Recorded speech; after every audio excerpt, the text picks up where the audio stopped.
Thanks for staying with us. Still in the United States, a 34-year-old man with an extensive criminal record on Tuesday shot and wounded 3 people in a popular downtown Atlanta food court on Tuesday before he was shot by a police officer and taken into custody. The victims, all 3 of whom are alive and being treated at area hospitals, include a 47-year-old man, a 69-year-old woman, and a 70-year-old woman. According to authorities, they are all expected to survive. Atlanta Police Chief Darren Skirbon said in a news conference that police began receiving calls shortly after 2:15 p.m. on Tuesday, reporting shots fired at the food court of Peachtree Center, a hub of office spaces and stores. The suspect allegedly entered the food court armed with a handgun and had a brief altercation with a person before shooting him and then the others.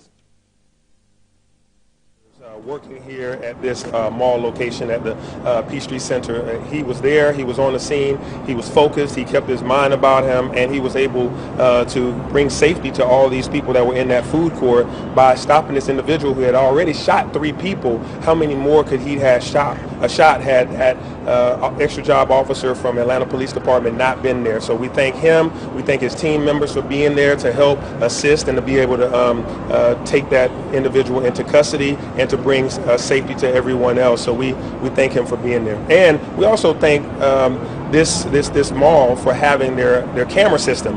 The camera system allows us to be able to see what's happening, to be able to accurately know what occurred so that we can properly prosecute the individual that was involved. This was a convicted felon that can't possess a weapon, should not, and we saw what the harm did. We have work to do, ourselves and our partners, and Ryan, the mayor, said it best. This was an officer, as we watched citizens scrambling for safety, put himself in the line of fire to stop this threat. So it was something heroic to watch. And our partners, we want to thank them, because for a minute we didn't know that we have another shooter. And we had multiple agencies, the Sheriff's Department, MARTA Police, GSU Police, all responded to help us search the area, and we want to thank them for responding as well. After we ended the threat in the food court, after you saw the courage of your police department, you saw the compassion of your police department. The officers knelt to their knees and immediately applied a tourniquet and started applying life-saving measures to the individual that had brought harm to that area and to the others as well. So both the courage and the compassion of our police department on view today. I was walking down the street, and next thing you know, pow, pow, pow, pow, folks shooting out there. I was like, what's going on? And then next thing you know, like 10 minutes later, the cops come swarming down. They was over here. They almost hit that boy on the curb over there. And that's how serious it was. Next thing you know, you look up, the helicopter's up in the sky. So it was just a lot of chaos at the time. I was like, wow. I pray for the ones inside that building. I hope they make it out. And, you know,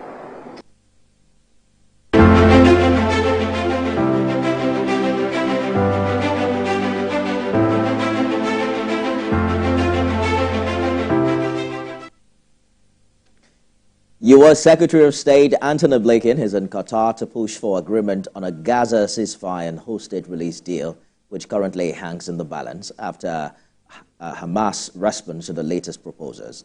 He addressed Hamas's response saying some of the requested amendments are workable, but some aren't. The meeting between the Qatari Prime Minister and U.S. Secretary of State Antony Blinken is underway in Qatar's capital, where they have been holding talks. Hamas says it has submitted its response to a U.S.-backed plan for a ceasefire in Gaza. The proposed ceasefire plan, which was endorsed by the UN Security Council on Monday night, calls for a 6-week ceasefire that would eventually become permanent. The Palestinian armed group said it was ready to deal positively with the process, but stressed the need for Israel to agree to a permanent ceasefire. Israel's government has not commented. Qatar and Egypt, who along with the United States have mediated negotiations between Israel and Hamas, confirmed that indeed the Palestinian group had submitted its reply.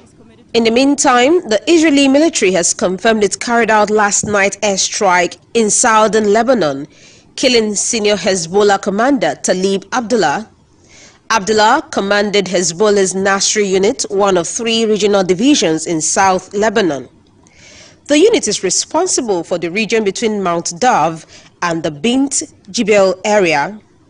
According to the IDF, he is the most senior Hezbollah commander it has killed amid ongoing fight. Talib Abdullah was said to have been behind numerous attacks on northern Israel in the past 8 months, mostly against the city of Kiryat Shmona and other towns in army positions in the Galilee Panhandle, Upper Galilee, and the Golan Heights area.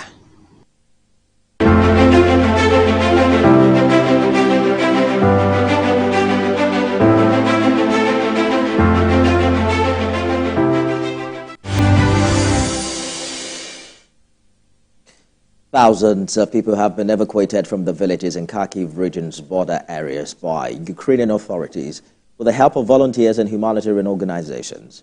The majority of the evacuees are highly vulnerable and with low mobility or disabilities and were unable to flee earlier. This comes as President Zelensky appeals for help with Ukraine's energy network as recovery conference opens. To receive and support many of the highly vulnerable evacuees, a transit center was immediately set up in Kharkiv city by the authorities and humanitarian organizations, including UNHCR and the national NGO partners, Poliska and Right to Protection. They have now been registered as internally displaced persons, provided with different types of humanitarian assistance, such as basic relief items, physiological and legal aid, enrolled for cash assistance and advice